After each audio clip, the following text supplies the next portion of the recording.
Welcome. I'm sorry that I haven't been here for much of the exchange. We've got multiple appropriations hearings going on, and I understand that you were asked a question from Senator Shaheen with regards to H-2B visas. As you know, we've had multiple conversations critically important to us in the state. The salmon are going to be hitting us in a couple months here, and we need the workers. And the H-2B workers have been a critical piece of how we're able to advance our strong fisheries. I do appreciate the announcement of 35,000 additional visas in March, but we're now into May. We still don't have a final rule.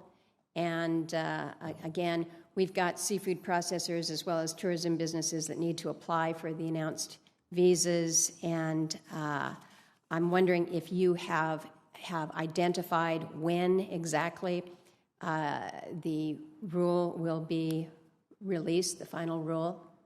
Thank you, Senator. The rule is with OIRA now. We've worked as expeditiously as possible to get it out to the public, given the urgency that you have identified, and we well understand and echo. I expect that it will be issued in its final form within the next 2 weeks, and I will provide to you, as I represented to Senator Shaheen, more precision subsequent to this hearing. Okay, I appreciate that, and I would just urge 2 weeks is really a long time for us, as I think I have made clear. So if that can be expedited in any way, I will look forward to following up with you to get more specificity on that. Very quickly, with regards to Coast Guard and icebreakers, we have been told that we are going to see a gap here with regards to the polar security cutters coming online as a consequence of what we have seen with delays last year. The President's budget includes procuring a commercially available icebreaker. I've been told that if it is purchased and if the Coast Guard receives the legislative request that we included in the Coast Guard Authorization Act, we could have a vessel operational within 18 to 24 months. So I'm just asking if you can commit to overseeing that timeline to ensure that we're not going to have this significant gap between now and 2027 when that first U.S.-made polar security cutter comes online. I most certainly can, Senator. I well understand the importance of the ice cutters, and this commercially available cutter is a bridge to that period, and I commit to you to oversee the time frame to make sure that that bridge is delivered on in the fashion that you've identified as needed. Good, I appreciate that. One more on Coast Guard then, quickly. The Coast Guard unfunded priorities list included requests for child care subsidy increases and additional funds to Kodiak's Child Development Center. We mostly funded that through the infrastructure law.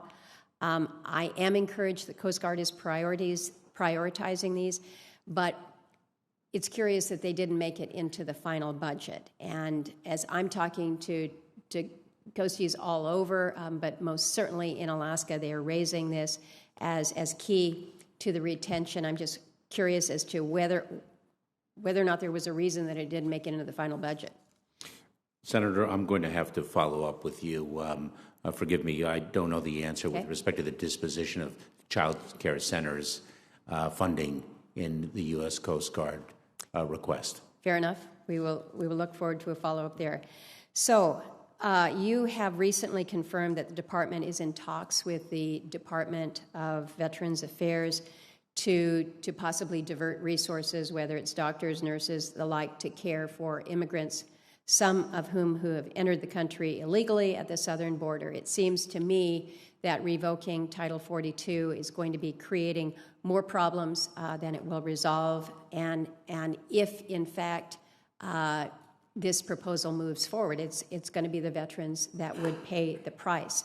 And in Alaska, we have significant shortages in key areas within our VA system. So the question is why the department would ask the VA to reallocate resources with regards to doctors and nurses that are taking care of our vets, particularly when they are in an